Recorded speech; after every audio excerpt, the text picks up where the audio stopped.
Hey guys, tonight we tumble gently back into Georgian England, a world of powdered wigs, cravat, fluffing, and chamber pots politely ignored. You're wandering through foggy London streets where the air smells faintly of coal smoke, damp wool, and something else, something tropical. A carriage creaks by, its velvet curtains part just for a moment, revealing something incredible, a pineapple. And not just any pineapple. This one glows in the dim light like it's been brushed with gold leaf, resting in a silver cradle like a royal infant. You catch a whiff of its sweet, acidic perfume, and it's so exotic, so out of place in this gray, soot-stained city, it's hard not to feel a little unsettled. Yes, the pineapple has arrived, and you probably won't survive this century unless you're very wealthy, extremely cautious, and emotionally prepared for fruit-related social humiliation. So, before you get comfortable, take a moment to like the video and subscribe, but only if you genuinely enjoy what I do here. Let me know in the comments where you're tuning in from and what time it is where you are. Now dim the lights, maybe turn on a fan for that soft background hum, and let's ease into tonight's journey together. The year is somewhere between 1750 and 1780. You're a middling Londoner with modest ambition and a suspicious mole on your left ankle. You've never seen the Caribbean, but today you hear whispers on the street of a new marvel at the grocer near Covent Garden. You shuffle there with the usual suspicion. Last time someone said exotic, it turned out to be fermented fish paste. But this time, oh, it's different. The crowd parts like poorly tailored waistcoats, and there it is, nested atop a bed of velvet, a pineapple. Its yellow scales glint, its crown reaches up like green flames, and it smells of sunshine and a hint of citrus rebellion. It's not for sale. Of course not. No one you know could afford one. This fruit is display only, a specimen from another world grown painstakingly in a hothouse or imported at ruinous cost by ship captains with questionable navigational skills and plenty of citrus rot. You lean in to admire it and someone touches sharply. You're breathing too close. Apparently the last person who inhaled deeply near the fruit came down with something dreadful involving fainting nosebleeds and spontaneous poetic rambling. Whether the fruit caused it is unclear. Historians still argue whether pineapple-induced melancholy was a real condition or just another excuse to skip rent. The grocer, now fully in performance mode, explains that the pineapple has traveled farther than you ever will, cradled in straw and soothed with seawater. It costs more than a year's rent. It must not be touched, nudged, or even pondered too vigorously. You nod solemnly as though this makes perfect sense. You shuffle home that evening, still dazed. The pineapple, you learn, is more than fruit. It is a symbol of power, of colonial reach, of botanical wizardry. And it's terrifying. Not because it's dangerous exactly, but because it's unknown. Britain thrives on tea jam and boiled meat. The pineapple is chaos with a rind. Your neighbor, Mrs. Wadsworth, insists the fruit once made her cousin's eyelids swell shut. Another neighbor swears his brother, after merely glancing at a pineapple, lost all his hair and took up violin making. Both stories seem equally plausible. You eye your bowl of turnips and feel relieved. You crawl into bed under scratchy blankets that smell faintly of soap and yesterday's broth. Outside, a carriage clatters past. Was that the Duke of Devonshire's footman clutching something leafy? You're not sure, but you dream of golden fruit, of Caribbean breezes, of dinner parties where no one eats anything because that would be a waste. The pineapple, you begin to understand, isn't really food. It's a performance, a social statement, a kind of edible crown. And like all crowns, it carries the faint whiff of danger. Tomorrow you hear someone might rent the pineapple for a wedding. Just for the photos, of course. Eating it. That would be madness. But we'll get to that later. You wake the next morning to the gentle groan of cartwheels and the shrill cry of the fishmonger announcing something suspiciously called fresh.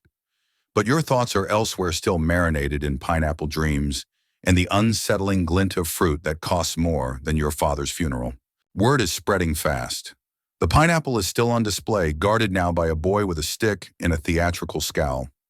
You stroll past the shop again, partly out of curiosity, partly out of concern that someone might actually attempt to taste the thing and bring doom upon London. But more astonishing than the pineapple itself is what it now represents. It's begun to take on a sort of glow in people's minds. You hear whispers at the apothecary a pineapple was spotted in the window of a certain Lord Bellingham's townhouse. An entire window display, velvet draped and candlelit, just for one fruit. No one could enter the room. The butler announced it was in repose. Georgians have an unspoken rule: if you can't understand it, decorate it. And thus pineapples begin to show up on everything. Not just in parlors, but engraved on doorknobs, embroidered on waistcoats, carved into gateposts, and notably balanced precariously on the tops of architectural columns. This isn't metaphorical. People are now literally building stone pineapples onto their homes. You walk past a bakery with pineapple motifs frosting the window pane, even though the only fruit inside is a suspicious apple tart. The baker, when pressed, admits he's never seen a real pineapple. He once saw a sketch, though, in a periodical sandwich between a piece on gout and a recipe for eel jelly. A young gentleman struts past you, his wig styled into an alarming tuft that, if you squint, resembles a pineapple's leafy crown. This is the new fashion, the pineapple dandy. He's wearing a mustard-colored coat with green cuffs. His cravat is flared so wide it may catch wind. Symbol of vitality, he mutters to a companion, also frightfully invigorating to the spleen. You hear that phrase 3 more times by midday. No one knows what it means. It's become the kind of medical nonsense the upper class adores, words that sound vaguely Latin and entirely unnecessary. And then there's the scent. Pineapples, when real, carry a distinctive aroma, sharp, sugary, just the right amount of overripe. But now perfumers are trying to recreate it using entirely unrelated ingredients. You pass a woman with a fan soaked in essence of tropical bloom, which smells mostly like overcooked rhubarb and wine gone sour. She swears it calms her nerves. It doesn't calm yours. Somewhere along the line, fear creeps in, not overt but hushed, like the kind of fear reserved for strange mushrooms or Cousin Percy's unpredictable goats. People begin speaking of pineapples in coded language. You overhear someone at the tea shop mutter, "You know she's got the pineapple look," and the entire table falls silent. What exactly that means is unclear, but everyone nods solemnly. A small pamphlet circulates, anonymously published. It lists supposed symptoms of pineapple exposure: nervous trembling, sudden urges to gamble, general thoughts of rebellion, and excessive interest in botany. The satire is clear, but not everyone takes it as a joke. Lady Dunsmore sends her maid to burn hers after dinner. 2 of the maids read it aloud first and giggle so hard they're dismissed. Historians still argue whether pineapple panic was true public concern or exaggerated by the snobbier periodicals for giggles and gossip. But either way, it spreads. You attend a small card party that evening, and someone makes a joke about the forbidden fruit, which would normally mean something biblical. But now everyone thinks pineapple. The laughter is nervous. You ask yourself, why is this fruit so frightening? Because it's unpredictable. Britain in the Georgian era loves predictability. You know where your place is. You know what to wear. You know the exact acceptable number of buttons on a gentleman's waistcoat. But a pineapple, it doesn't ripen like other fruit. It bruises easily. It can turn from overripe to explosive in mere hours. There's a story, perhaps true, perhaps pub nonsense, of a pineapple that ruptured in the middle of a dinner party, soaking a duchess's skirts and giving 3 guests nosebleeds. Coincidence, perhaps. But the pineapple doesn't care. And there's something else. The pineapple is foreign, not just from a faraway land, but from a world entirely outside the polite tea-sipping rhythms of Georgian society. It's colonial, exotic, sun-drenched. It belongs to the tropics, to heat, spice, drums, color, and the sweat of laboring hands, none of which fit neatly into British dining rooms. Still, you think maybe the fear is part of the fascination, like ghost stories or slightly undercooked oysters, a frisson of danger safely contained. So you return to your tiny flat, passing another advertisement: see the great fruit lately imported. 1 hour only. 3 pence. You do not attend. You're not ready. Instead, you light your lone candle tuck into a supper of peas pudding and imagine a world where fruit could ruin your social standing, or worse, your digestion. You fall asleep to the faint sound of a neighbor humming something tropical and probably inaccurate. You wake to a letter, folded in expensive cream-colored paper, sealed with a dab of something that smells faintly of violets and ambition. It's from your cousin George. Of course it is. George has always been just a few fashionable steps ahead of everyone else. First to wear lemon-colored stockings, first to hire a French tutor for his dog, and now, according to the letter, first in the family to host a pineapple. He doesn't say serve. That would imply consumption. And no one's eating these things yet. No George is hosting it as if it's a Viscount on holiday. The letter invites you, should you be in the vicinity of Surrey, to attend a viewing of his recently acquired specimen purchased via a gentleman who assures me it spent the voyage in its own padded chamber. You'd mock George more thoroughly if you weren't a little tempted. When you arrive, because, of course, you go, it's everything you feared and more. His drawing room has been redecorated to resemble what he calls a Caribbean tableau, though it mostly looks like someone's grandmother fainted into a palm frond arrangement. The pineapple sits atop a plinth under glass like a saint's toe bone. George beams. It's slightly overripe, he whispers, as though discussing a delicate opera soprano. The guests parade past the pineapple in studied silence. Some sigh. One woman fans herself and murmurs, "So assertive." A boy tries to lick the glass and is swiftly removed. Someone plays something vaguely tropical on the harpsichord. You're not sure whether to be horrified or impressed. After 20 minutes, you're offered pineapple-shaped biscuits. They are, of course, lemon-flavored. George isn't the only one caught in this odd ritual. The pineapple has created an entire class of people who borrow the fruit for the evening. Pineapple rentals become a booming side hustle for enterprising greengrocers. Want to look important at your dinner party? Pay 10 guineas and borrow a pineapple for the evening. Return it untouched. Or don't. By then, it's already soft on one side and has probably terrified your guests. You overhear someone refer to their fruit as Sir Prickleton. You hope they're joking. You're not sure. As the season continues, pineapples become the ultimate status symbol. The aristocracy wants them. The rising middle class needs them. Owning one, or pretending to, is the social equivalent of being friends with a minor duke and having your own pew at church. Pineapples begin appearing in painted portraits, often more prominent than the sitter's spouse. You see one hanging in an art dealer's window of a gentleman cradling a pineapple in his arms like a newborn. No one comments on it. Everyone just nods solemnly and says, "Remarkably lifelike rind." You begin to wonder if anyone's actually tasted one. They have, of course, but it's not common. A single pineapple might be passed around for display for weeks before someone finally decides it's time. And the first bite, mixed reactions. It's sweet, yes, but also sharp. Tart in ways that confuse the Georgian palate. One woman at a supper party insists it tastes like lemon pie but wearing armor. Another spits it out, proclaiming it violent. Someone swears it made their ears ring. A doctor suggests the fruit may be overexciting the spleen again. There is, interestingly, a persistent rumor that pineapples can cure gout, sharpen the mind, and reduce melancholy. No real proof naturally, but in an age where people drink mercury and bleed themselves to feel better, a sweet fruit seems positively spay-like. Historians still argue whether these beliefs were sincerely held, or if they were, as one scholar put it, a delusion wrapped in pastry and arrogance.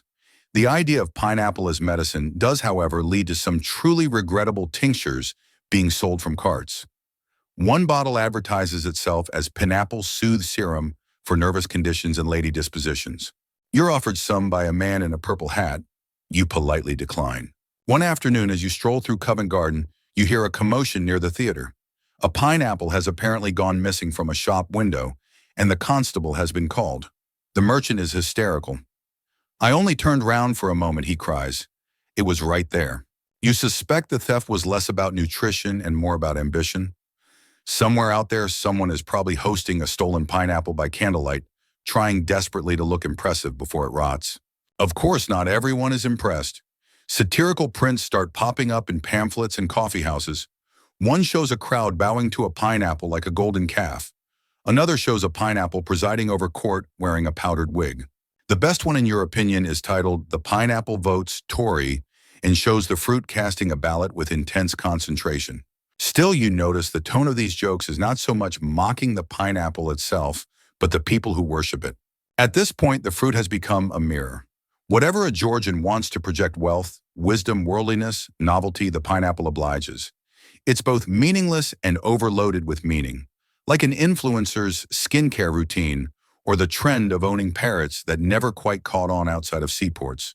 So you sit at your cousin George's party sipping something fizzy and terrifyingly yellow, and you realize something. The pineapple doesn't care. It doesn't know it's controversial. It doesn't care about gout or portraiture or whether it smells like nervous ambition. It simply is. Spiky, difficult, surprisingly sweet, and possibly cursed. And honestly, you're starting to respect it. You begin to notice them everywhere. Pineapples, that is not the fruit themselves which remain as rare and closely guarded as crown jewels, but their likeness. On gateposts carved in wood or cast in iron. On bedposts embroidered into wallpaper, painted on porcelain plates. The pineapple, it seems, has graduated from edible oddity to full-blown design motif. You walk past a townhouse where the stone balustrade bristles with tiny pineapple finials, each one proudly declaring, "We have wealth, we have taste, and no, you may not come in." This is the era of pineapple architecture, a very real, very absurd moment in Georgian Britain, where architects, decorators, and anyone with a chisel decide that the most powerful symbol they can wield is the fruit that only grows in colonial greenhouses and smug dinner parties. There's a hunting lodge in Dunmore, Scotland. Yes, it's real, that boasts a massive pineapple dome on top. Not a sculpture of a pineapple, no, no. The actual roof is shaped like a giant, slightly smug pineapple, its spiky fronds pointing skyward like a botanical firework. You can't stop laughing when you first see the drawing, but the building exists. It's still there. The best part, it was supposedly built as a joke, a weird, slightly passive-aggressive architectural jab from Lord Dunmore to say, "Look what I can grow even this far north." Historians still argue whether the pineapple dome was added before or after his disastrous stint as colonial governor of Virginia. Either way, the message is clear: the pineapple means power. The symbolism doesn't stop at buildings. It oozes into cutlery, coat buttons, and even hairstyles. There's a brief, mercifully short-lived fashion trend of arranging one's powdered hair to resemble a pineapple crown. One woman is said to have worn real pineapple fronds in her wig until bees became involved. The pineapple becomes shorthand for hospitality, too. You see it painted over tavern doors and hanging from shop signs. A kind of, "You're welcome here," provided you have coin and the correct shoes. The fruit that once signaled unreachable exoticism slowly morphs into an aspirational welcome mat. Of course, the real pineapples haven't gotten any easier to grow. You visit one of the more ambitious hothouses in Kent, where you're shown the pineapple pits. These are not charming, gently heated greenhouses. They are elaborate underground bunkers, kept warm by rotting manure and an elaborate system of airflow vents. The pineapples sit like pale aristocrats at a spa, demanding perfect humidity and exactly the right amount of filtered sun. It takes 2 full years, 2 years to grow a single fruit this way, and it may still be too tart or too soft or simply refuse to ripen out of sheer spite. The gardener, a man with a magnificent beard and a surprisingly gentle voice, explains the whole process like it's sacred ritual. "You talk to them," he says, patting one fondly. "You coax them. They don't belong here. So you have to make them feel wanted." You're not sure if he's talking about the pineapples or himself. Even the manure is special. Horse, mostly, he murmurs, but only from coach horses. The city lot. They run hotter. You thank him politely and begin to rethink your opinion of pineapples entirely. Meanwhile, back in the drawing rooms of London, pineapple-themed banquets become the rage. One particularly famous feast boasts an entire centerpiece made of carved sugar to resemble a pineapple tree. Little sugar birds perch on the branches, and there's a small boy whose job is to gently blow on the fronds to make them rustle. He is paid in toffee. At another event, an enterprising chef tries to make a pineapple soup. It's exactly as bad as it sounds. Tart, lukewarm, and inexplicably garnished with cinnamon. The host claims it has restorative properties. You suspect it just restores your desire to leave early.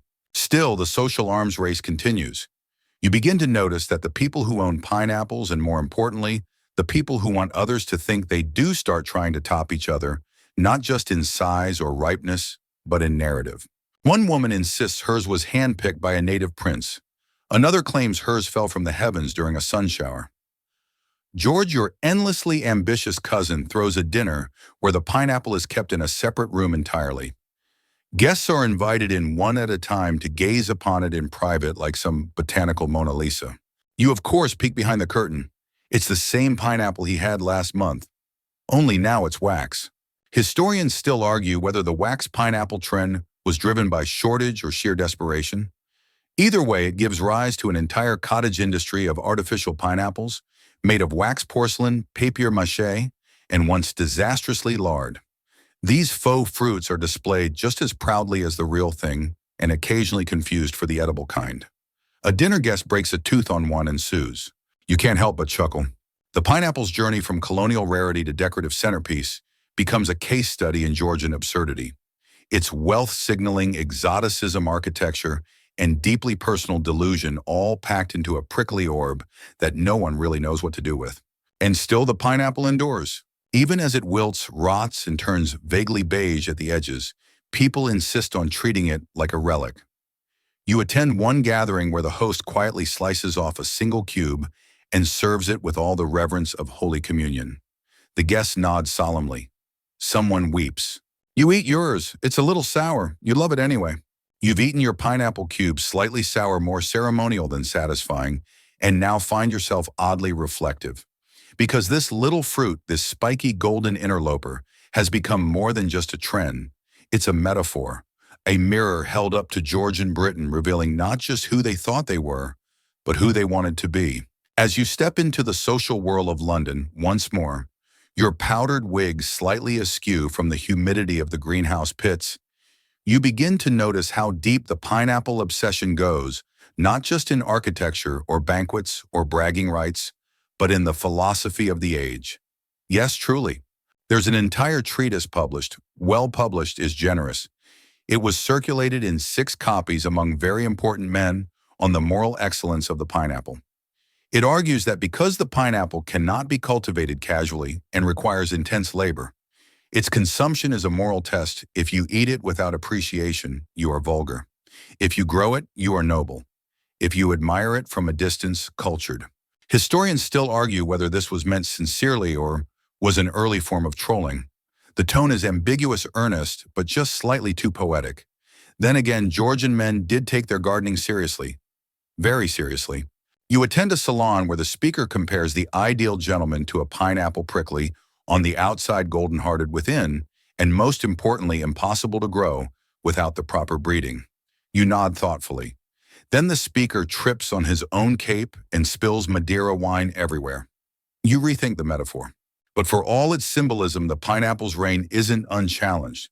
There are critics. You hear murmurs at coffee houses, those smoky dens of gossip and pseudo-intellectual fervor, where some snort that the pineapple is a fad like powdered marmosets, or those ridiculous self-turning teacups. One man proclaims loudly, mid-cinnamon bun, that any fruit that requires horse dung to thrive is hardly fit for civilized company. Still, it remains irresistible. Even those who scoff at pineapples find themselves attending pineapple-themed poetry readings. You sit through one where every stanza ends with a variation of the phrase, "sweet crown of the tropic gods." You are not moved. You are, however, sleepy. You try to leave quietly and bump into a very earnest young man holding a pineapple-shaped inkwell. "It inspires me," he whispers, eyes wide. You nod and retreat. Meanwhile, in the colonies where the actual fruit is grown in actual tropical weather, the mood is different. Out in the Caribbean, enslaved laborers toil in brutal conditions to grow these coveted fruits, not for sustenance, but for export delicacies that they themselves are often forbidden to eat. It's one of those jarring realities you're not supposed to think about over dessert. And yet the paradox stands. The pineapple is both beloved and feared. Feared, you ask, yes, finally we arrive at the juicy part, or the terrifying part, depending on your perspective. You first hear the rumor in Bath.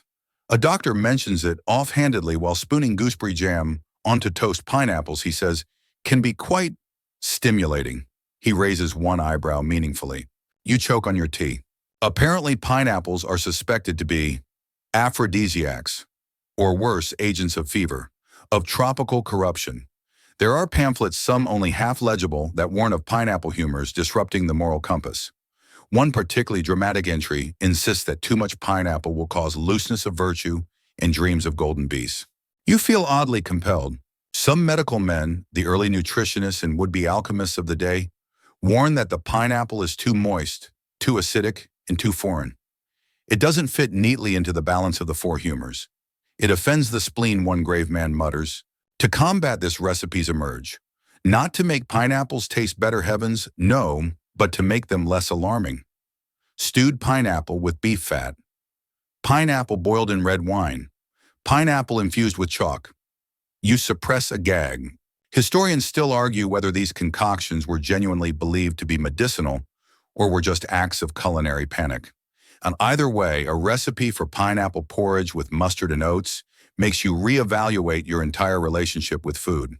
And yet, despite these anxieties, or maybe because of them, the pineapple's allure only grows. It becomes a kind of forbidden fruit again, the kind of fruit you claim to eat only for your health, even as you lock yourself in the parlor with it and a very small spoon. One woman of fashion is said to have whispered pineapple poetry into her mirror every morning to maintain one's complexion.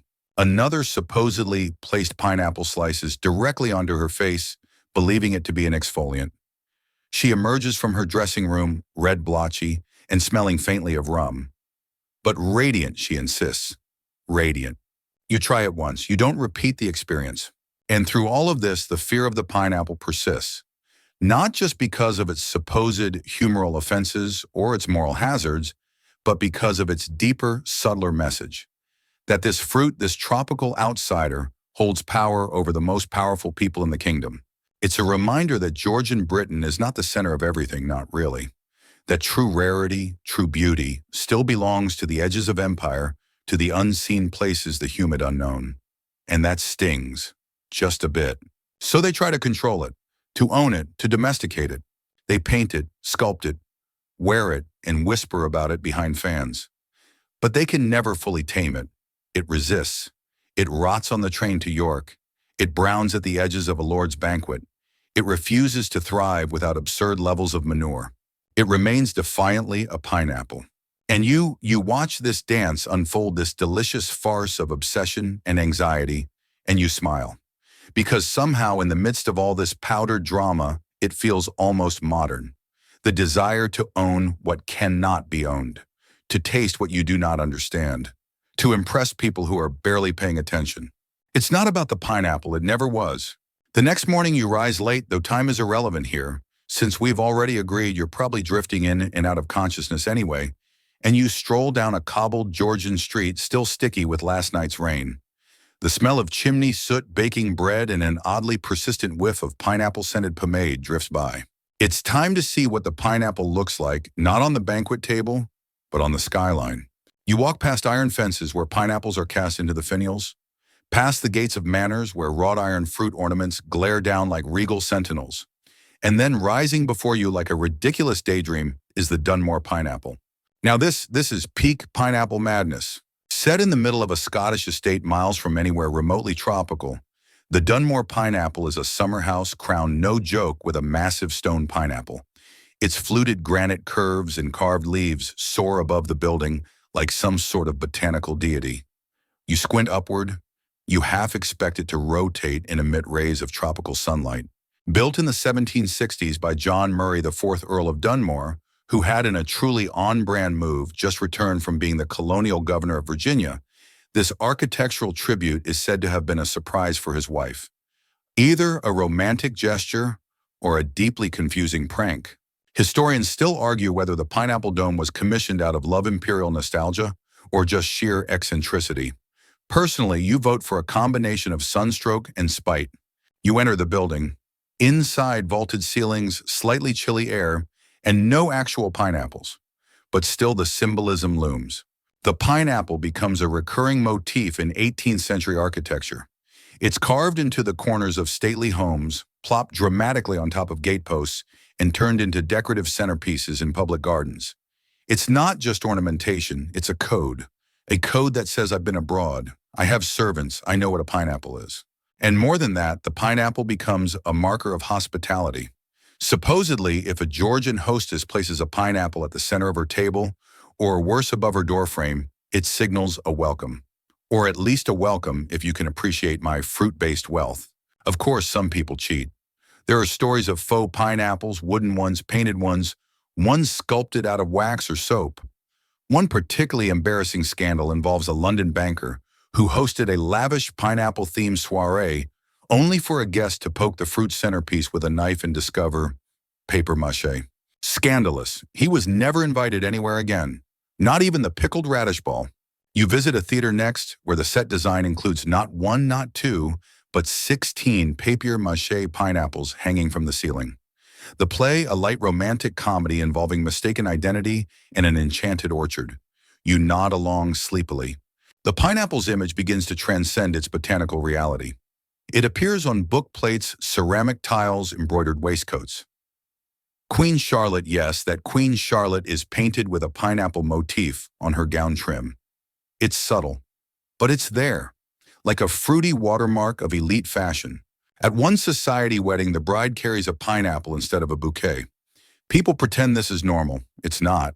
And the prince, you flip through a portfolio of satirical engravings from the era popular among those who both admired and mocked high society. One particularly pointed piece features a foppish gentleman serenading a pineapple perched on a pedestal while his human sweetheart sulks in the background.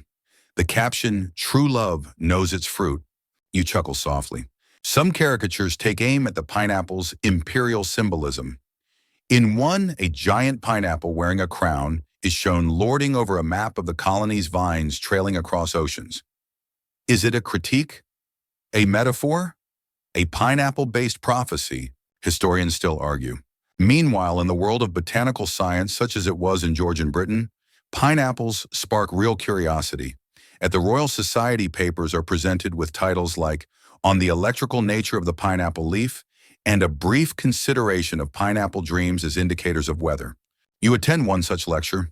The scientist announces that pineapples communicate through vibrations in the air. A lady faints. Another writes a letter to her dog about it. This is also the period when botanical illustration reaches its artistic peak. You peek into the sketchbooks of gentlefolk who dabble in fruit anatomy. One man has rendered a pineapple so lovingly, so precisely, it looks like a divine object. He captions it, "Ananas camosus, drawn from life with longing." You back away quietly. It's not just Britain, of course. Pineapples are sweeping across Europe like fruity gossip. In France, nobles nibble at slices and declare them très modern. In Prussia, a court physician claims that pineapple breath improves conversation. And in Italy, one enterprising sculptor attempts to carve a full-size pineapple from marble. It ends poorly, too many angles. But nowhere is the obsession quite as layered, as ludicrous as in Georgian England. The pineapple here is everything: a status symbol, an artistic muse, a philosophical metaphor, and sometimes just a fruit nobody quite knows what to do with. You end the day in a quiet drawing room, leafing through a gardening manual that includes a diagram titled "Correct Posture When Conversing Beside a Pineapple." You marvel at the footnotes. So many rules, so little fruit. Outside, the rain taps lightly against the window. A servant carries in a pineapple-shaped lamp, lights it with a taper, and leaves without a word. You're surrounded by pineapples now, stone, ones paper ones, imagined ones, and somehow in their ridiculousness, there's comfort. A reminder that humans have always found absurd things to take very, very seriously. The next room you drift into smells faintly of mildew ink and lemon oil. A musty bound volume rests open on the table. The Gentleman's Magazine, 1772. Your fingers brush over its yellowed page, pausing at an essay titled "The Proper Display and Handling of a Pineapple in Mixed Company." The instructions are both earnest and unnecessarily complicated. Apparently, the pineapple, like a visiting ambassador or a sacred idol, must never be pointed at, directly touched without gloves, or sliced with anything but a designated silver fruit blade. You picture a Georgian dinner guest carefully maneuvering their hands like a surgeon while trying to avoid eye contact with the fruit. It's like being around a sleeping tiger, except this one has a leafy crown and smells like summer. The essay continues, "If you're a host and cannot procure a real pineapple, it is permissible, but only just to borrow one for the evening from a pineapple rental agency." Yes, those existed. London, Bristol, Edinburgh all had entrepreneurs who would lend out pineapples by the hour to elevate dinner parties. You rent it, pose it prominently on a table, and pray no one asks for a slice. Should they do so, you merely wave the request away, muttering something vague about the fruit being mostly decorative, which honestly could describe half the people in the room too. Historians still argue whether these pineapple rental shops were profitable or just elaborate social performance art, but records do confirm their existence. One even had a loyalty card. 5 rentals, 6th one free. It was the fruit version of aristocratic Blockbuster. You imagine being the delivery boy for such an establishment, riding your creaky cart through London's fog, carefully cradling a single pineapple on a velvet pillow. praying you don't hit a cobblestone and bruise the prize guest. Sometimes the pineapple didn't even make it to the event. The temptation proved too strong. There are documented cases of servants secretly slicing up their employer's rented pineapple before the guests arrived, then patching it back together with toothpicks and sugar glue. This led to an embarrassing moment when a guest reached for it and it collapsed like a wet hat. The family was, of course, ruined. You chuckle. As you move deeper into the history of Georgian pineapple etiquette, you reach the topic of pineapple duels. Yes, allegedly, on at least 2 separate occasions, gentlemen fought over who had the right to display a particular fruit at their social event. One involved a dispute between cousins. Another started when one man accused another of claiming to have grown the pineapple himself when it was in fact a loaner from Surrey. Honor had to be defended, with swords, over fruit. The details are foggy. One scholar calls it deeply unreliable but too entertaining to dismiss, but the story persists. And that's the thing with pineapple tales from this era. They hover in that delightful gray area between fact and fiction, bolstered by just enough evidence to keep historians gently arguing over wine. Not far from that article lies a fashion column breathlessly describing the latest in pineapple-adjacent attire. There are pineapple brooches, embroidered waistcoats, and even a pineapple-shaped wig powder flask which must have made for some truly absurd boudoir moments. You picture a dandy peering into his mirror, his valet solemnly applying pineapple-scented powder to his towering wig and muttering, "Make me smell expensive." Some lords even commissioned pineapple wallpaper. Garish, intricate, delightfully unnecessary. In one famous estate, guests dined in a room where pineapples covered the walls, the curtains, and even the tablecloth. The actual pineapple centerpiece sat there like a monarch, surrounded by its painted clones. But it wasn't just fashion and decor. Pineapples had infiltrated conversation itself. In polite society, something especially fashionable or admirable could be described as the very pineapple of perfection. Yes, that's a real expression. You might say Lady Wensleydale's coiffure is the pineapple of style, or his lordship's posture on the dance floor is positively pineapple-ish. Though that last one may have been said sarcastically. This linguistic trend confused many visiting foreigners. One perplexed diplomat from Sweden wrote in his journal, "I cannot understand why the English praise each other by referencing fruit. Perhaps it is code." He wasn't far off. The pineapple was code. Code for wealth, code for taste, code for access to global trade and colonial plantations, and enough disposable income to spend on fruit furniture. But as you sip your imaginary glass of watered-down port and lean back in your chair, it starts to hit you. There's something almost poignant about this absurdity. The pineapple wasn't just a joke or a status symbol. For many in Georgian society, it was hope, a dream of something exotic and perfect, of mastery over nature, of taming the wild tropics and serving it chilled on porcelain. You step out onto a moonlit veranda where carved stone pineapples guard the garden stairs. In the distance, you hear someone straining to explain the taste of pineapple to a guest who's never had one. Their words tumble clumsily. It's like sunshine that stings your tongue, but in a good way. And the guest nods, pretending to understand, even as their mind floats away. You take the stone steps from the veranda slowly, each one lined with little ceramic pineapples, some chipped, some comically wide-eyed. Ahead is the garden party, a glimmering mirage of powdered wigs, harp music, and soft candlelight. But something's off. No one is actually eating the pineapple centerpiece. There it sits perfectly ripe, its golden scales catching the flicker of the lanterns like armor. The host glances nervously at it, and every guest seems to orbit it like polite moths. You wander closer. A sign in gilded script reads, "Please do not touch the pineapple. It is merely for ambiance." And so we come to the crux of it. In Georgian Britain, the pineapple wasn't food. It was theater. You're now firmly within the mid to late 18th century, where wealth increasingly depended on optics. Displaying a pineapple, much like building a grotto or commissioning a portrait of your dog as a Roman senator, wasn't about function. It was about signaling that you'd won the game of imperial modernity. You had trade networks, you had servants, you had a fruit that had crossed oceans to be stared at and left to rot in public. This was also the age of the pineapple greenhouse, or as the Georgians, in their predictably extra fashion, called it the pinery. Heated with flue, sometimes powered by dung, often absurdly expensive and frustratingly inefficient, these pinery hothouses became all the rage among landed elites. In fact, more than a few fortunes were quietly ruined by attempts to grow pineapples on chilly English estates.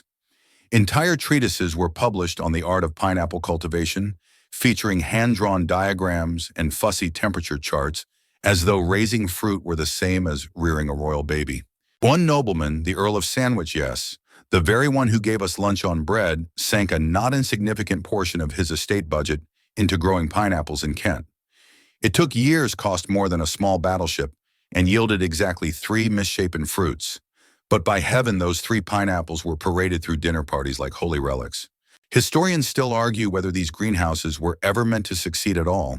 Some suggest they were a kind of performative failure, a chance to show that one could attempt pineapple cultivation even if the results were hilariously underwhelming. It's a bit like buying a home gym you never use but keeping it visible for guests. Ah, yes, you say the treadmill. I walk past it sometimes. Meanwhile, over in Bath, a certain Miss Penelope Grote hosts a soiree with a twist of pineapple viewing. She charges guests a shilling to walk past the fruit and inhale its aroma. The event is so popular she earns enough to buy a second pineapple. She names it Gerald. Elsewhere in the colonies, Jamaica, Barbados, the Gold Coast, the irony thickens. Pineapples grow wild and in abundance. They are unremarkable. They are eaten without ceremony, chopped roughly with stained machetes, tossed in with beans, or dried into sweet, sticky leather for trade. You pass a mirror and catch your reflection in powdered wig and embroidered coat, and for a moment you see the dissonance. The fruit that here is sacred is over there, Tuesday's snack. The Georgian elite were of course aware of this, though few cared to dwell on it. Letters from colonial administrators hint at mild embarrassment when describing native markets overrun with common fruit now so worshipped at home. Some even go as far as to suggest that the fruit's overfamiliarity in the tropics makes it less desirable, that true pineapple prestige comes from not being near the source.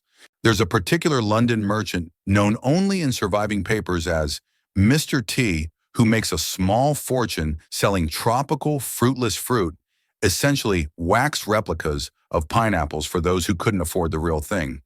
They're so well made that some hosts never tell their guests. The deception is never discovered unless someone tries to eat it, which again rarely happens. You can't help but admire the absurdity. It's a world where a fruit is more valuable whole and uneaten than it ever could be sliced. A world where to destroy a pineapple for consumption is to destroy its aura. It's luxury by denial. And so back at the garden party, someone finally lifts a knife and announces the pineapple will be served. You hold your breath. There's a collective hush as the blade presses in, only to be stopped by the host's frantic whisper, "No, not that one. It's a prop." Laughter, relief, champagne. The real pineapple emerges from the kitchen, already peeled, already cubed, stripped of its royal armor. You taste it, and truth be told, it's okay. A little fibrous, sweet, maybe not worth all this. But the myth was delicious. You drift away from the garden party and down cobbled lanes where the smell of overripe fruit mingles with damp stone and horse sweat. The moon hangs like a peeled lychee in the sky. And just when you think you've left the pineapple craze behind, you find yourself peeking into the window of a Georgian fruit rental service. Yes, you heard that right.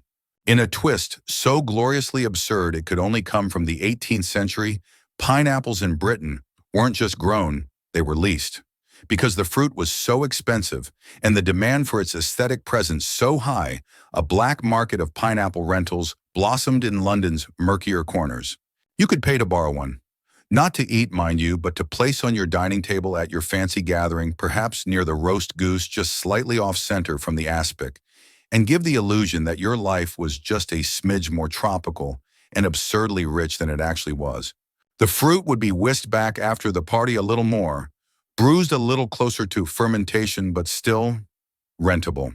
Historians still argue whether this practice was as widespread as a few surviving advertisements suggest, or whether it was largely confined to fruit sellers hoping to cash in on the illusion of pineapple ownership. But anecdotal letters between society women confirm it. I fear my borrowed fruit has gone a bit soft, but it still sits well beside the pudding mold, one wrote. You imagine being the poor apprentice responsible for making the rounds retrieving pineapples like overdue library books. I'm here for the fruit, madam. Yes, again. The economics of this were almost charmingly grotesque. A single pineapple freshly imported could cost upwards of $60, that's roughly $8,000 today. Even a half-rotten one might still fetch several guineas from a desperate host hoping to fake affluence for a visiting cousin or a nosy neighbor. And yet, despite its price tag, the pineapple was a famously terrible investment. It bruised easily. It spoiled quickly. Sometimes it arrived already moldy, having spent weeks in a sweaty barrel on a moldier boat. But that didn't matter. What mattered was the performance, the illusion. This obsession wasn't limited to the aristocracy either. The pineapple had become so synonymous with status that it slipped into public architecture. You pass a church gate topped with carved pineapples, and just beyond it a townhouse where stone fruit guards the lintels.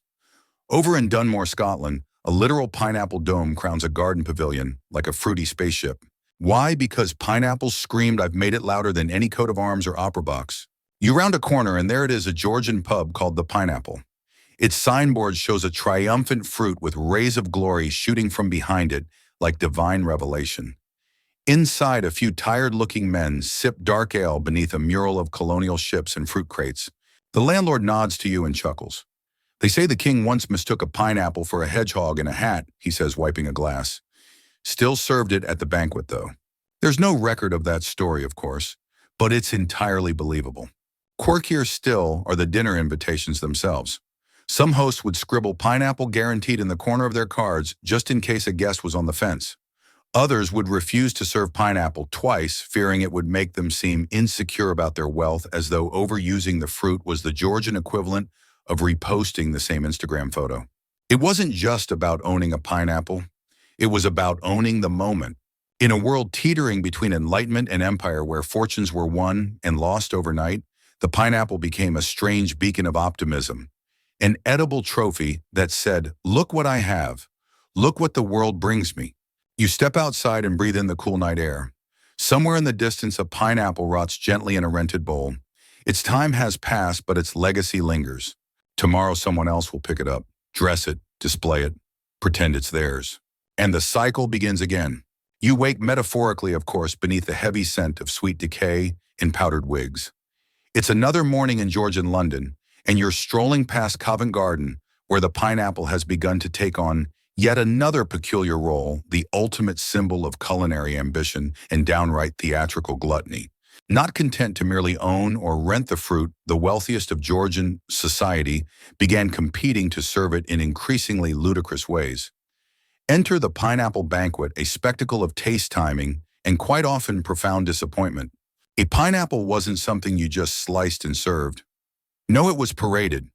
First brought out whole atop a silver platter lined with crushed ice like some edible crown jewel.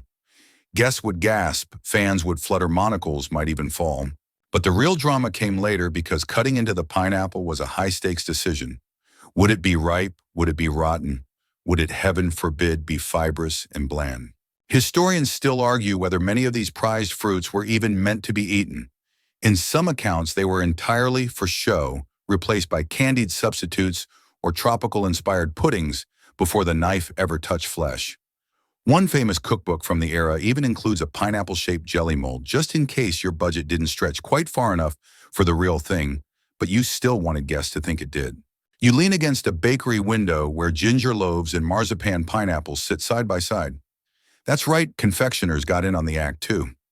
Sugar artists crafted elaborate pineapple replicas out of sponge sugar and almond paste, designed to fool the eye if not the palate.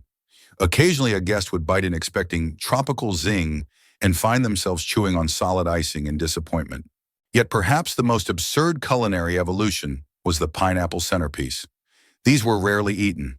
Instead, the fruit was scooped, dried, lacquered, even preserved in alcohol, and then positioned amid arrangements of roast peacock, bread swans, and very confused vegetables. One record describes a pineapple placed inside a roasted turkey's mouth like an especially festive pacifier. And speaking of alcohol, yes, pineapples found their way into punch bowls. But more interesting were the rumors surrounding pineapple wine. Georgian gentlemen obsessed with fermentation tried again and again to brew a stable drink from the fruit. Most failed, resulting in either undrinkable syrup or explosive bottles. Still, it didn't stop a handful of chemist chefs from charging ludicrous prices for their fizzy tropical elixirs. Now imagine being the footman in charge of slicing the pineapple at one of these events. Guests wait silent and breathless. Your hand hovers over the knife, the tension as thick as a steamed pudding. You cut. The flesh is dry. There is a murmur. One guest faints from sheer anticlimax. Across the city, pineapple cultivation still booms, but only for those who can afford it. You're led now to one of the many hothouses or pineries, elaborate glass structures fueled by coal mirrors and ambition. Some of these pineapple greenhouses belong to great country houses where teams of gardeners worked year-round to produce a single fruit. They even wrote logs for each pineapple, date of germination and soil composition, humidity tracking more detailed than the medical records of most humans at the time. It wasn't uncommon for a gardener to name his pineapple, or sing to it, or refuse to speak to his neighbor for fear of giving away horticultural secrets. The great pineapple race wasn't just about fruit, it was about power.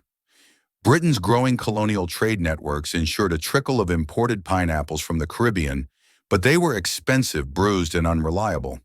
Growing one at home meant beating the odds, beating the climate, and importantly, beating your neighbors.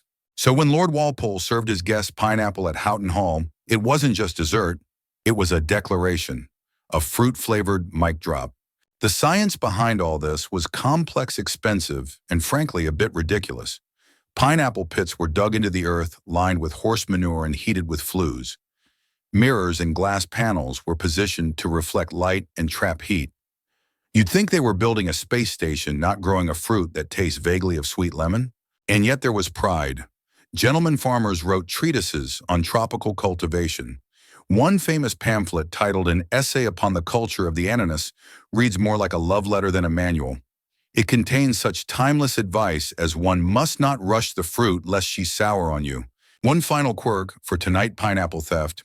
It was a problem, a real problem. In 1765, a footman was dismissed for attempting to bribe a hothouse gardener into smuggling a pineapple from his master's estate. The scandal that followed made the local papers.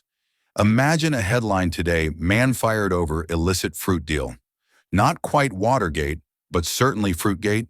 You shake your head and press on, past the bakery, past the pub cat who may or may not be named Pineapple, and deeper into the glowing gaslit quiet of Georgian night. These people really were afraid of pineapples.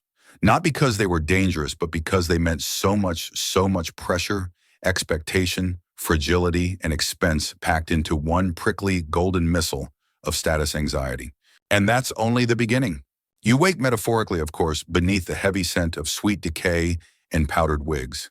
It's another morning in Georgian London, and you're strolling past Covent Garden, where the pineapple has begun to take on yet another peculiar role, the ultimate symbol of culinary ambition and downright theatrical gluttony. Not content to merely own or rent the fruit, the wealthiest of Georgian society began competing to serve it in increasingly ludicrous ways. Enter the pineapple banquet, a spectacle of taste timing and quite often profound disappointment. A pineapple wasn't something you just sliced and served. No, it was paraded. First brought out whole atop a silver platter lined with crushed ice like some edible crown jewel. Guests would gasp, fans would flutter, monocles might even fall. But the real drama came later, because cutting into the pineapple was a high-stakes decision. Would it be ripe? Would it be rotten? Would it, heaven forbid, be fibrous and bland? Historians still argue whether many of these prized fruits were even meant to be eaten. In some accounts, they were entirely for show, replaced by candied substitutes or tropical-inspired puddings before the knife ever touched flesh. One famous cookbook from the era even includes a pineapple-shaped jelly mold, just in case your budget didn't stretch quite far enough for the real thing, but you still wanted guests to think it did. You lean against a bakery window where ginger loaves and marzipan pineapples sit side by side. That's right, confectioners got in on the act too. Sugar artists crafted elaborate pineapple replicas out of spun sugar and almond paste designed to fool the eye, if not the palate.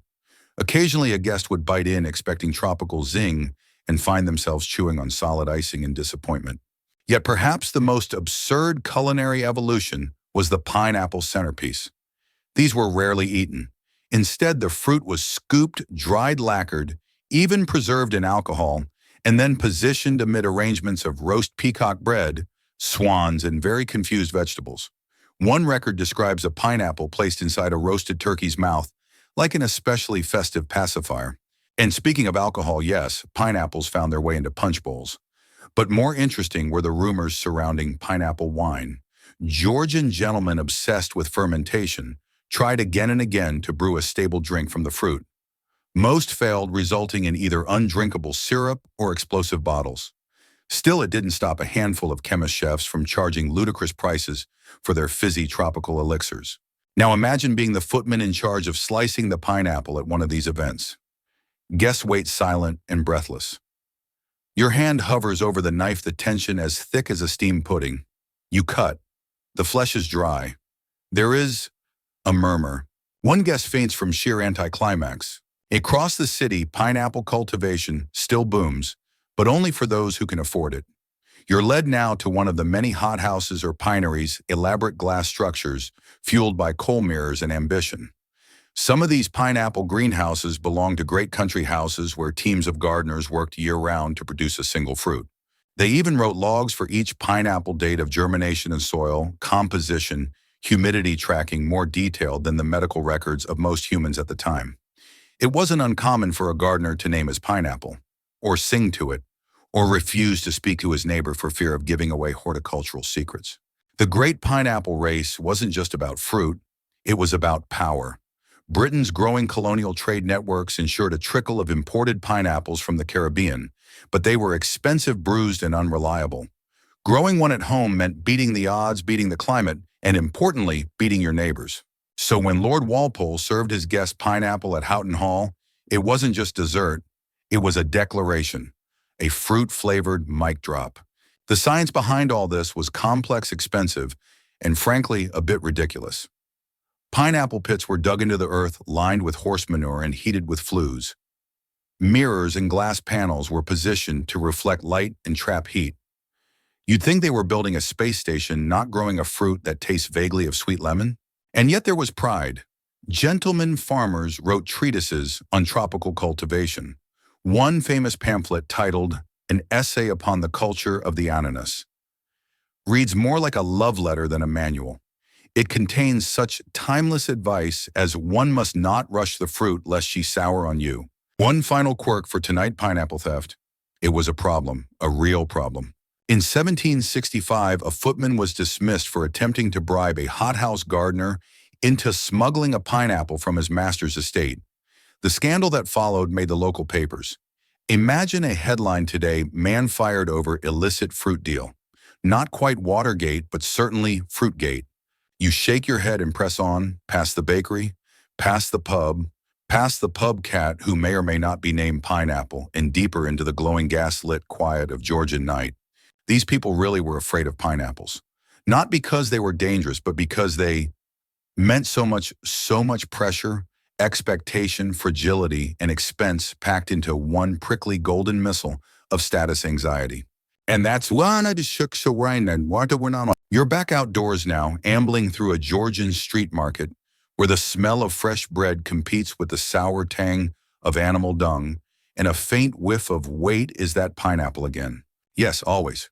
This time, the pineapple sits precariously atop a wooden stall, surrounded by skeptical locals. A portly vendor, red-faced from too much sun or too little patience, waves a small sign that reads, "To rent one pineapple, 2 shillings per hour."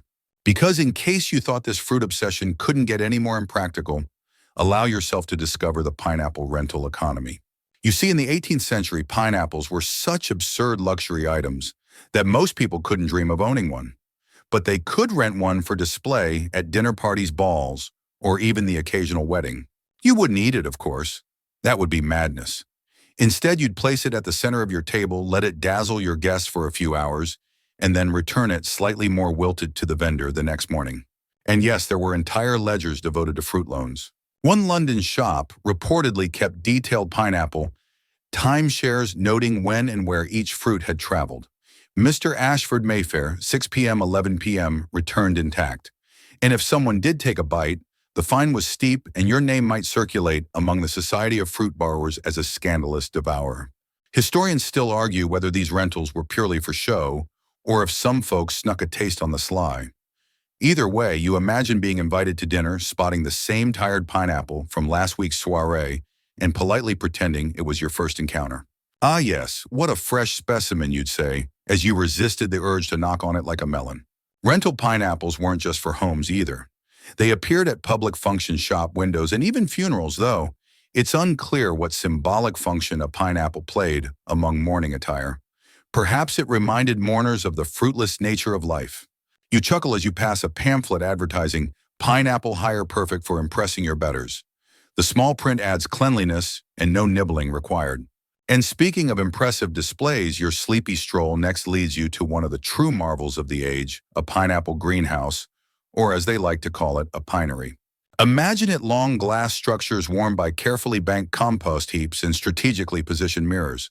These greenhouses mimic tropical sunlight in rainy old Britain, using nothing more than rotting manure stone walls and stubborn optimism. Growing a pineapple in Britain was like trying to bake a souffle over a candle, possible, but not advisable. Still, some succeeded. The stately home at Dunmore in Scotland, for instance, boasts an actual pineapple-shaped building. Yes, they built an entire roof ornate stone and absurdly detailed carved to resemble a pineapple. Historians still debate whether this was architectural genius or a rich man's midlife crisis. You step inside one of these pinery houses where the air is thick and tropical. Dozens of spiky, awkward plants line wooden troughs. Each one receives individual care, from daily brushings to whispered encouragement, or so the servants joked. It could take 3 years for a pineapple to ripen under these conditions. 3 years. That's longer than most Georgian marriages lasted. And yet the reward, a single fruit, fragrant and golden, could be worth it. A fully ripened British-grown pineapple might sell for the equivalent of $8,000 today. Some aristocrats had theirs engraved with initials. Others had them painted, then preserved in vinegar for eternal admiration. Of course, many of these pineapples weren't consumed at all. They were passed from guest to guest, featured in paintings, even bequeathed in wills. You picture an old duke on his deathbed whispering, "Leave the estate to my son," and the pineapple to Lady Dunstable. Back in the market square, you spot a squabble. A man claims the pineapple on display is his, rented for a christening. The vendor insists it was booked for a bar mitzvah. The fruit sits between them, bruised and confused, the subject of an almost holy war. You wonder how long that same pineapple has been making the rounds. Weeks, months. There are rumors of one infamous pineapple that traveled between 8 different households in a single fortnight, surviving every journey barely. No one dared eat it. That would be like taking a bite out of the Mona Lisa, or worse, returning a borrowed pineapple with teeth marks. Some folks got creative. One tavern owner made a papier-mâché replica and charged tourists to behold the foreign fruit of kings. The real pineapple long gone, but the fake one had stories to tell. You lean back and watch a group of children toss a pineapple-shaped ball, giggling as it thuds awkwardly against the cobblestones. Somewhere, a nobleman probably clutches his cravat in horror. And yet maybe this was the true end of pineapple worship, when the masses took the symbol, laughed at it, and tossed it around like any old gourd. Historians still argue whether this decline in reverence marked the fall of pineapple power, or merely its transformation into parody. But there's no denying that by the dawn of the 19th century, the pineapple had gone from sacred to silly. You close your eyes, lulled by the bustle of the market, the soft flick of a fan, and the faint echo of someone muttering, "2 shillings for that old thing, I could rent a chicken for less." You blink slowly, still lounging in your seat, as the crowd thins the pineapple squabble behind you, dissolving into polite huffs and clipped Victorian sighs. Your feet carry you now down a quieter cobbled lane, away from the rental stalls and toward the sort of place where fruit becomes philosophy, a Georgian gentleman's club. Now, before you picture poker games and cigars, imagine something drier, much drier. This club specializes in botanical deliberations, weekly meetings, where upper-class enthusiasts gather to debate fruit, pineapples chiefly, but also the occasional discussion of mangoes, tamarinds, or even the troubling rumors of an edible cactus. Tonight's topic: whether the pineapple as a symbol should be allowed in non-aristocratic homes. You take a seat in a high-backed velvet chair. The room smells faintly of sherry candle wax and someone's expensive mustache pomade. A rotund man with a monocle stands tapping a silver bell. "Order, we begin tonight's motion. Resolve that the symbolic power of the pineapple is being diluted by its increasing appearances in middle-class dinnerware. Hush. One man, proudly bearded and suspiciously orange from self-applied carrot tonic, rises to protest. Sir, I passed a middle-income household yesterday that had pineapple wallpaper. Wallpaper, what next, chamber pots? He's met with scattered gas and one fainting butler. Because in this age the pineapple had become something far more than a fruit or even a rental curiosity, it was branding. It showed up on gateposts, chandeliers, sugar jars, and especially on Georgian silverwork. From door knockers to bedposts, the pineapple meant I'm cultured, I'm wealthy, and I may or may not have tasted actual pineapple once in 1793. But the most committed pineapple enthusiasts, Ananasites as they cheekily called themselves, believed the symbol should be preserved like a rare coin, visible but never touched by the grubby fingers of commoners. Historians still argue whether this movement was genuine snobbery or just another British in-joke taken way too far. Your eyes follow a side conversation between two powdered ladies behind an ornate screen. I heard Lady Henshaw ordered a pineapple-shaped bidet, one whispers, made of brass. The other gasps and fans herself dramatically, not entirely from scandal. Meanwhile, outside these rarefied halls, the pineapple begins to slip quietly into satire. Political cartoons start featuring pineapples in absurd places, replacing monarchs' heads, topping carriages, even leading troops into mock battles. One notorious pamphlet from 1798 mocks a nobleman's bankruptcy by showing him clinging to a single pineapple as his manor burns behind him. At least the caption reads, "He kept the fruit." You stroll through a print shop, now the smell of ink and damp wood, mixing with a hint of tallow soap. The walls are covered with illustrations. One depicts a pineapple in a powdered wig running for office. Another shows an enraged cook chasing a butler who's trying to sell the last pineapple slice on the black market. And tucked among them is something stranger, still a notice for a pineapple masquerade. Imagine it, guests in velvet coats and feathered masks, each required to bring a pineapple or a convincing imitation to gain entry. Some carved theirs from wood. Others baked elaborate sugar sculptures only for them to melt halfway through the evening. One woman supposedly had hers set with rhinestones and mounted on a leash, parading it like a lapdog. The pineapple became not just a luxury, but a sort of pet celebrity. No one's sure if it was ever fed or just stared at adoringly. You smile, letting the strangeness wash over you. There's something endearing about how deeply people needed pineapples to mean something. Because, of course, this wasn't really about fruit. It never was. It was about identity, about signaling your worldliness in an age before Instagram could broadcast your breakfast. Owning or pretending to own a pineapple meant you were clever, daring, a little exotic, and very, very British about it. One Georgian writer, in an especially ponderous essay, claimed the pineapple embodied the imperial dream, foreign, fickle, and expensive to maintain. He may have been talking about fruit, but he was also definitely talking about empire. Historians still debate whether this metaphor was intentional or just a happy accident that looked clever in hindsight. Either way, the pineapple's place in Georgian Britain wasn't just about dinner parties. It was about status in every room, every conversation, every whisper of, "Did you see what was on her table?" You wander now into a quiet drawing room.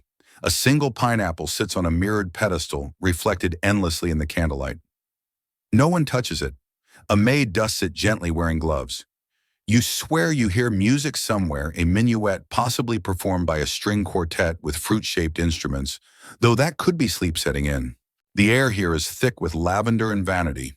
And as you rest in one of the room's many embroidered chairs, someone leans over and whispers, "They say Napoleon once saw a pineapple and refused to blink until it blinked first." Was it true? Probably not. But was it something someone wrote in a letter once that got quoted for the next 80 years? Absolutely. And that's really the heart of pineapple prestige. The legend was far more delicious than the taste. You're still curled in that embroidered chair, the velvet warmed by hours of aristocratic backsides in slow conversations about fruit. Outside, the street lamps flicker with gaslight, painting golden smudges across the fog. You step into your slippers, embroidered naturally with tiny pineapples, and follow the soft tap of heels ahead. You've arrived at the home of the famous Dr. Helvetius Thimble, pineapple philosopher, eccentric gardener, and part-time hypnotist of squirrels. Okay, maybe not the squirrels, but Dr. Thimble was very real, sort of. Historians still argue whether Thimble actually existed or whether he was an elaborate pseudonym used by several bored Enlightenment thinkers who wanted to publish treatises like on the epistemological duality of fruit. Tonight his study is candlelit cluttered and completely overrun with pineapples. Real ones, wax ones, one made of beeswax and optimism. You nearly trip on a carved pineapple footstool before he greets you with a bow and an invitation to witness the botanical opera. This is not a metaphor. Thimble conducts an actual opera performed for his fruit, the stage a dining table, the orchestra a gramophone with a wobbly handle, the audience you four cats in powdered wigs and a pineapple painted with eyes. See, by the early 1800s, the pineapple wasn't just decor or dessert. It had become a personality. People were naming them, sketching them, writing love poems about them. One noble woman apparently kept hers in a glass case with a velvet ribbon that read, "To be admired, never consumed." It's easy to laugh at the absurdity, but step back and squint, and what you see is a culture trying desperately to make sense of changing times. Britain's empire was stretching far its class system, creaking its colonies, bringing back everything from tropical birds to diseases nobody could pronounce. And so the pineapple became a symbol of control. If you could own one, display it, and not eat it, you were proving you had power not just over nature, but over temptation itself, which is very British when you think about it. In Thimble's journal, which you find under a dried fig and a very judgmental parrot feather, there's a curious entry dated March 23, 1806, gave speech to assembled fruits. Pineapple unresponsive, but lemon appeared, moved. You can't tell if it's a joke or a cry for help. But the pineapple's reign is approaching its final act. By the 1820s, steamships and greenhouses had started to change the game. Pineapples, once so rare they required a whole economy of borrowing, flaunting, and faking, became available. Not common exactly, but reachable. You visit one of these greenhouses now, arms wrapped around yourself, as the humidity envelops you like a soggy curtain. Rows upon rows of pineapples stretch under panes of leaded glass. A gardener in a waistcoat misting the leaves offers you a taste of the most recent batch. You bite into the slice. It's sweet, yes. Juicy, of course. But mostly it just tastes like fruit. Not the heavens, not aristocracy, not the British Empire. And that, oddly, is its downfall. Once the pineapple was demystified, once it became just another snack, it lost its royal glow. Satire gave way to boredom. By mid-century, it was still decorative, still lovely, but no longer the glittering apex of Georgian dinner tables. Now some tried to rekindle the spark. A few artists painted pineapples wearing crowns. One playwright wrote a short-lived comedy called The Prickly Heirloom, and there was even a man in Brighton who tried to stage a duel over a bruised pineapple, but was promptly laughed out of society. Historians still debate whether these final efforts were sincere nostalgia or performance art ahead of their time.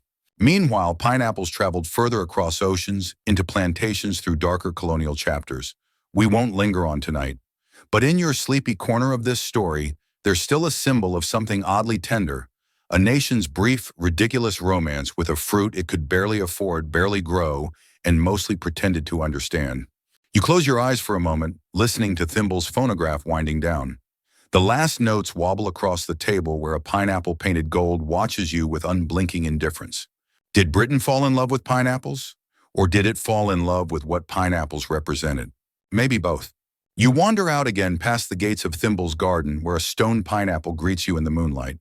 It's chipped, weathered, still there long after the party's ended, after the fruit's spoiled, after the carriages stopped coming. It doesn't glow or sing or whisper secret recipes, but it does look sort of proud.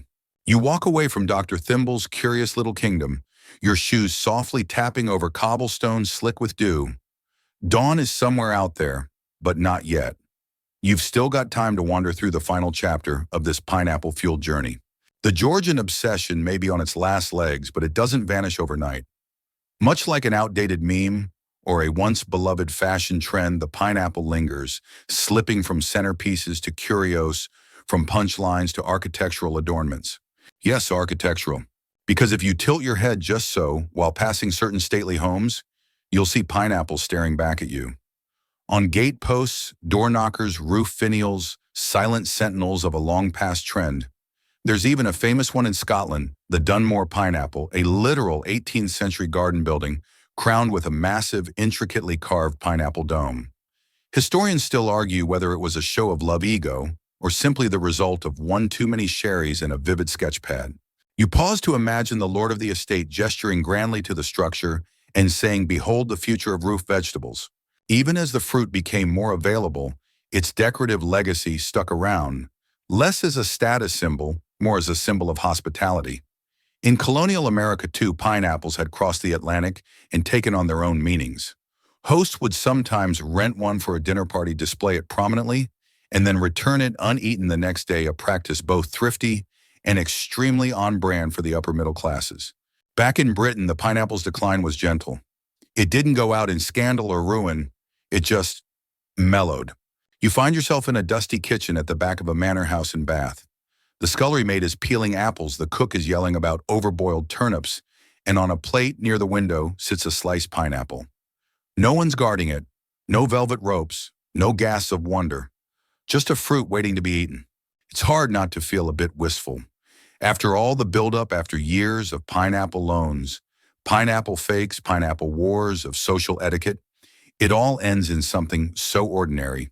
The same way a childhood toy, once magical, becomes just plastic and felt when you find it in the attic at 25. But that's the nature of obsessions. They flare, they define a moment, and then they fade, leaving behind only the faint outline of the frenzy. Even literature lets the pineapple go. The florid poems dry up. The newspaper satire loses interest. And eventually children grow up in Georgian drawing rooms, not even realizing the chandelier centerpiece above them is carved with tiny pineapples. Still, the legacy lingers. You meander through an old hotel lobby in present-day London. It's modern, sleek, too cold to be cozy, but there on the carpet woven into the patterned pineapples. Quiet, stylized, unnoticed by most, but they're there. A thread from the past that refuses to break. In tourist shops across Britain, you'll find pineapple-shaped mugs, tea towels, little porcelain paperweights. They're not expensive, not revered, but they're curious, odd little nods to a time when fruit was currency and excess was culture. And somewhere, someone is still researching this. In the archives of the British Museum, a scholar leans over a faded watercolor of a pineapple being presented to George III. She wonders aloud whether it's the same pineapple that was later rumored to be passed between 7 duchesses in one evening. Historians still argue whether that famous fruit actually existed or whether it was a kind of Georgian folklore, a fruit-shaped metaphor for vanity, wealth, and the theater of appearances. As you finally sit back down, perhaps in your own bed now, the room dark and quiet, you can almost hear the echo of clinking glasses, the rustle of brocade gowns, and the breathless awe of a guest seeing a pineapple for the very first time. A fruit that inspired jealousy, poetry, scandal, theft, and one very unfortunate hat. And while we no longer hold pineapples aloft like glowing trophies, you might still pass one in a shop window, give it a little nod, and think, "You, sir, once ruled Britain." Not bad for a tropical plant with an attitude. And now it's time to let everything soften. The lights from Georgian drawing rooms dim to a warm glow. The flicker of candlelight fades behind velvet curtains, and the rustle of silk gowns grows quiet. You're far from the crowded banquets and pineapple rivalries now, just drifting gently through the hush of a late night where even the wind takes its time. Outside, the last carriage clops away on cobbled streets, leaving behind only silence and the soft memory of orange blossoms and burnt sugar. Somewhere, a fruit sits forgotten on a silver tray, its spikes dulled in moonlight, no longer feared or flaunted, just there. You breathe slower, now longer. You picture the cooled stone of a Georgian kitchen, the crackle of embers in the hearth, a copper pot gently hissing as steam curls into the air. The house is sleeping. Even the pineapples are dreaming. Let your mind settle like dust on old upholstery, slow, quiet, and undisturbed. Let the names and nobles drift away. Let the laughter from drawing rooms dissolve into whispers. You've walked through centuries tonight, stepped in and out of powdered shoes, and now it's time to slip into something much more comfortable: rest. Your pillow weight's soft and certain. The world outside may be full of bustle and trend, but here in this moment, everything is still. Everything is slow. Everything is soft. So sink down, drift off, and let the pineapples keep watch over your dreams. Odd, wonderful little reminders that even the silliest things can shape history. Good night.